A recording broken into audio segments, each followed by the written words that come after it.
பாரதியார். எல்லா சொல்லும் பொருள் குறித்தனவே என்கிறது தொல்காப்பியம். சொல்வளம் மிகுந்த மொழி தமிழ். காற்றுக்கு விதவிதமாக பெயர் வைத்து கொண்டாடியவன் தமிழன். வடக்கிலிருந்து வீசக்கூடிய காற்றுக்கு வாடை என்று பெயர், கிழக்கிலிருந்து வீசக்கூடிய காற்றுக்கு கொண்டல் என்று பெயர், தெற்கிலிருந்து வீசக்கூடிய காற்றுக்கு தென்றல் என்று பெயர், மேற்கிலிருந்து வீசக்கூடிய காற்றுக்கு கோடை என்று பெயர். தென்றல், கோடை, வாடை, 4 விதமான காற்று நமக்கு தெரியும். இன்னொன்று உள்ளது, அது சுதந்திர காற்று.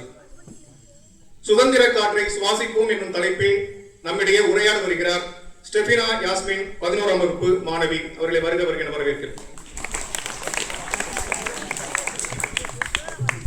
எலிசேர் கண்ணியார் என்றும் திகழும் தமிழ் அன்னைக்கு பிள்ளை தமிழ் பேசி சதகம் சமைத்து பரணி பாடி கழபகம் கண்டு உலா வந்து அந்தாதி கூறி கோவை யாத்து அணியாய் பூட்டி அழகாய் திகழும் அன்னை தமிழே, உன்னை வணங்கி அவையோரை வணங்கி என் உரையை துவங்குகிறேன்.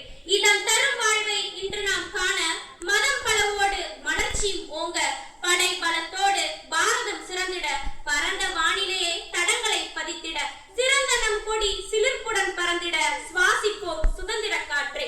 அன்றே மகாகவி பாரதி முழங்கினார், ஆடுவோமே பண்ணு பாடுவோமே